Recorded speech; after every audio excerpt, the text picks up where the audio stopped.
नमस्कार, मैं हूं संदीप चौधरी। आज सबसे बड़ा सवाल में हम बात करेंगे रोजगार की, क्योंकि रोजगार नहीं होगा किसी के पास तो वो आत्मनिर्भर कैसे हो सकता है, और अगर एक आम नागरिक आत्मनिर्भर नहीं होगा तो देश आत्मनिर्भर कैसे होगा। और रोजगार की बात मैं क्यों कर रहा हूं, ये संकट काल है, संक्रमण काल है, लगातार मैंने आपको आंकड़े बताए हैं, लेकिन बेरोजगारी की जो समस्या है ये सिर्फ कोरोना काल की देन नहीं है। कोरोना से पहले भी 45 साल के सबसे उछले स्तर पर बेरोजगारी की दर थी 6.1%। लेकिन कोरोना काल ने इस संकट को, इस समस्या को और विकट बना दिया है। पिछले 5 महीने में 1,89,00,000, लगभग 2 करोड़ नौकरियां चली गई हैं। मैं सैलरीड क्लास, पक्की नौकरी की बात कर रहा हूं, दिहाड़ी मजदूरों की बात नहीं। दिहाड़ी मजदूरों की तो दिहाड़ी पर ऐसी लात लगी थी कोरोना की, 14 करोड़ बेरोजगार हो गए थे, उनमें से 9 करोड़ को फिर से रोजगार मिल गया। लेकिन क्या वही रोजगार मिला, उतनी ही पगार मिली, इसके आंकड़े अभी तक सामने नहीं आए हैं। तो बेरोजगारी एक बड़ी समस्या है, नौकरियों पर तलवार लटकी हुई है, तनख्वाहें लगातार कट रही हैं, लेकिन एक अजीब सी चुप्पी, एक अजीब सी खामोशी है रोजगार सृजन को लेकर। सरकार कहती है देखिए लोन दे रहे हैं, स्वावलंबी बनिए, मेक इन इंडिया कीजिए, वोकल फॉर लोकल हो जाइए, एंटरप्रेन्योर बनिए। लेकिन एक अदद नौकरी की जब बात आती है तो सरकार खामोश भी हो जाती है। अब एक और बड़ी खबर आ रही है सरकार की तरफ से। कल देर शाम वित्त मंत्रालय की तरफ से एक मेमोरेंडम इशू किया गया, और उसमें क्या कहा गया, पहले मैं अंग्रेजी में शब्दशः इसे पढ़ देता हूं। There'll be a ban on creation of new posts except with the approval of the Department of Expenditure in the ministries, departments, attached offices, subordinate offices, statutory bodies and autonomous bodies। यानी कि सरकारी नौकरियों पर नए पद बनाने पर सरकार ने रोक लगा दी है। अब सरकार नए रोजगार, नई नौकरियां नहीं देगी, और यह सरकारी महकमे ही नहीं, बैंकों, सार्वजनिक क्षेत्र की दूसरी कंपनियों पर भी लागू होगा। यानी कि सरकार ने हाथ खड़े कर दिए हैं, वो रोजगार नहीं दे सकती है। और 1 जुलाई तक जो आवेदन थे, या आपने कोई आवेदन भरा सरकारी नौकरी के लिए, वो आवेदन भी अब वापस लिए जाएंगे। सरकार ने साफ कह दिया है कि हमारी माली हालत बहुत खस्ता है, अभी पैसे नहीं है, तो नई जॉब्स क्रिएट नहीं की जाएंगी, नए पद नहीं बनाए जाएंगे, सरकार यह कह रही है। तो ऐसे में अब सवाल यह उठेगा कि सरकारी नौकरियों में या सरकारी स्थानों पर आपको नौकरियां नहीं मिल रही हैं, तो क्या सब प्राइवेट सेक्टर के हवाले है?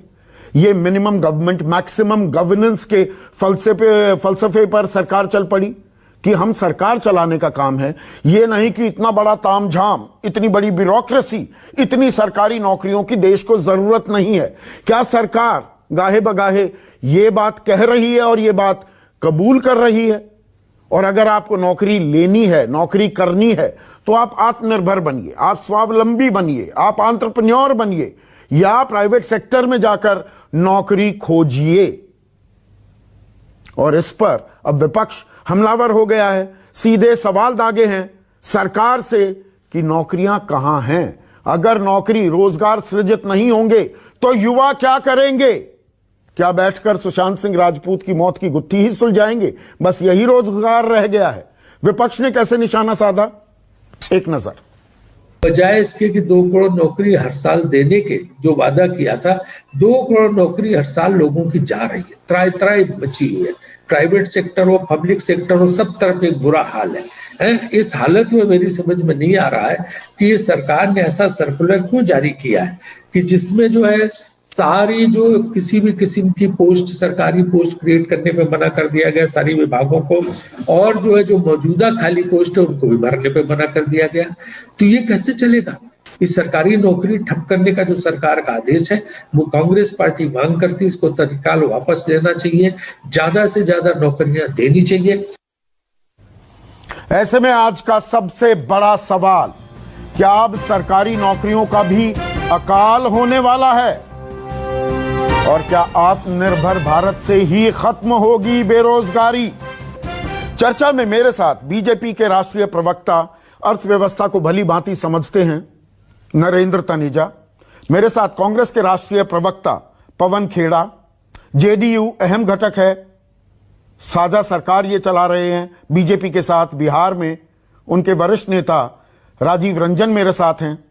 अतुल कुमार अंजान बीमार थे, बावजूद इसके अभी पूरी तरह से हेल्दी नहीं हुए हैं, आज चर्चा में आने के लिए तैयार हुए। आपका बहुत बहुत शुक्रिया है। सीपीआई के नेशनल सेक्रेटरी हैं, मुख्य प्रवक्ता हैं अतुल कुमार अंजान। और समाजवादी पार्टी के राष्ट्रीय प्रवक्ता अभिषेक मिश्रा भी लखनऊ से मेरे साथ जुड़ चुके हैं, सरकार में मंत्री रह चुके हैं, तो इन्हें भी अनुभव है, तजुर्बा है। तो नरेंद्र तनेजा, मतलब सरकार ने अब नौकरियों से पल्ला झाड़ लिया है, नौकरी सृजित करना, नौकरी देना सरकार की जिम्मेदारी नहीं। सरकार ने ऐसा कब कहा है? आवाज बहुत कम आ रही है, एको भी हो रही है, जरा ठीक कराइएगा संदीप जी। नहीं, ऐसा नहीं कहा गया। आपको पता है कि देखिए, आज 7 महीने हो गए हैं, देश के ऊपर हमला है, और देश के इतिहास में कम से कम आजादी के बाद आप देखिए, इस तरह का देश के ऊपर हमला आज तक कभी नहीं हुआ। बांग्लादेश युद्ध के दौरान भी 2 हफ्ते का युद्ध था वो, और ये 7वें महीने में आज चल रहा है। बांग्लादेश युद्ध के बाद हमने देखा था कि अनएम्प्लॉयमेंट 80% क्रॉस हो गया था। यहां तक की हालत थी कि अखबार 2 पन्ने के निकलते थे, बड़े बड़े अखबार, ये हालत थी, है ना। तो ये तो उससे 1000 गुना ज्यादा बड़ा हमला है देश की अर्थव्यवस्था पे, देश की पूरी जो हर चीज के ऊपर। अब उसको क्या करेगा फिर? जब नौकरी नहीं मिलेगी तो क्या करे? नहीं, सुन लीजिए, मैं अब उसी पे आ रहा हूं, है ना। उसके बावजूद जो है, उसके बावजूद आपने देखा है कि जो अर्थव्यवस्था है वो लगभग 80% खुल चुकी है, और अब प्रयास यह है कि जल्दी से जल्दी जो बातचीत बकी है उसको भी खोला जाए, क्योंकि अर्थव्यवस्था को पूरी तरह खोल दिया जाए, अर्थव्यवस्था पूरी तरह स्वस्थ हो जाए, इससे बड़ा कोई स्टिमुलस पैकेज नहीं होता। कोई भी और पैकेज होगा उसकी एक अवधि होगी, उसका 2 महीने, 3 महीने, 4 महीने।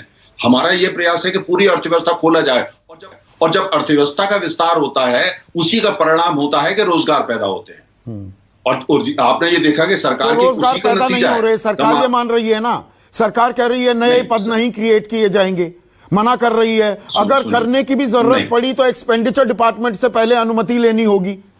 सरकार ने रोक लगा दी ना। पहली बात नहीं, सुनिए, पहली बात तो यह है कि आपने कहा सरकारी कंपनियों पे भी रोक लगा दी गई, यह गलत है। हाँ। सरकारी कंपनियों को जिसको जितनी जरूरत है, मैंने बैंकों और सार्वजनिक क्षेत्र की बात काम करेंगी जी।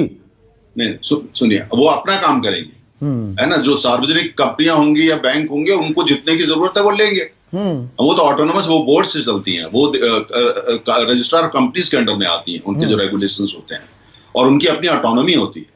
तो इसलिए ये कहना ठीक नहीं है, लेकिन ये जरूर है कि देश की, मैं दोबारा से देखिए मेमोरेंडम पढ़ देता हूं, नरेंद्र तनेजा, मैं मेमोरेंडम पढ़ देता हूं। There will be a ban on creation of new posts except with the approval of the Department of Expenditure in the ministries, departments, attached offices, subordinate offices, statutory bodies and autonomous bodies. आपकी आवाज बिल्कुल जा चुकी है। नहीं, ये autonomous bodies के बारे में भी कह रहे हैं नरेंद्र तनेजा, जो आप बात कह रहे हैं कि नहीं, वो अपने रोजगार सृजित कर सकते हैं। हेलो जी, राजीव रंजन, मैं नरेंद्र तनेजा का अभी ऑडियो ठीक कराता हूं, शायद आवाज पूरी नहीं जा रही है। ऐसा नहीं है सरकारी कंपनियों में, सार्वजनिक क्षेत्र में भी नौकरियां सृजित होती रहेंगी। ये मेमोरेंडम, जितनी अंग्रेजी मुझे आती है और ठीक ठाक आती है, वो बिल्कुल साफ मैं यहां पर पढ़ रहा हूं। तो सरकार अब नौकरी नहीं देगी, सरकार ने साफ कर दिया। केंद्र सरकार के सर्कुलर से अलग फैसला तो हमारी सरकार ने लिया। हमारी सरकार में नौकरियां दी जा रही है बाजाप्ता। मैं आपकी सरकार की बात नहीं कर रहा हूं। आप डिफेंसिव क्यों हो रहे हैं? आप बीजेपी के मामले में इतने डिफेंसिव पे, इतने बैकफुट पे क्यों चले जाते हैं? केंद्र सरकार का फैसला सही है। मेरा सवाल केंद्र सरकार से है। अभी देखिए, एक बात तो बिल्कुल साफ है कि 1930 के बाद पूरी दुनिया ने ऐसी मंदी शांति के काल में नहीं देखी। आज अमेरिका से लेकर ऑस्ट्रिया से लेकर जर्मनी, दुनिया के तमाम ऐसे मुल्क जहां नौकरियों को लेकर के इतना संशय कभी नहीं हुआ था, आज सोशल सिक्योरिटी के स्कीम्स के लिए लाखों करोड़ों लोगों की कतारें लगी हुई है।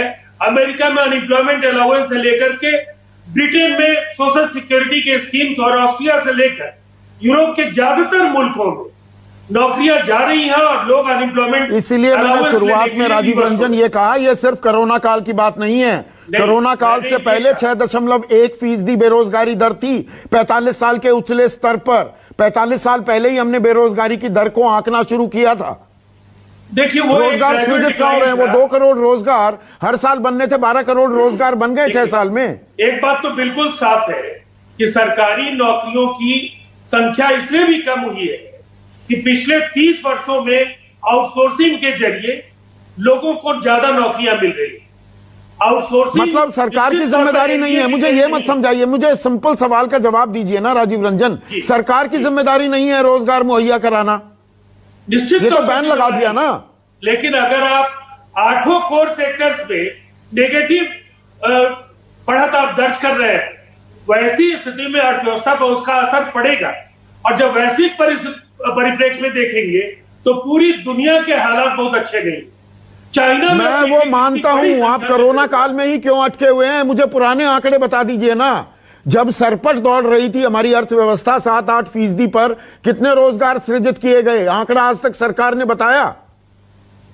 देखिए अब तो वो जब रिपोर्ट ही सार्वजनिक नहीं हुआ। हाँ तो वो क्यों नहीं हुआ?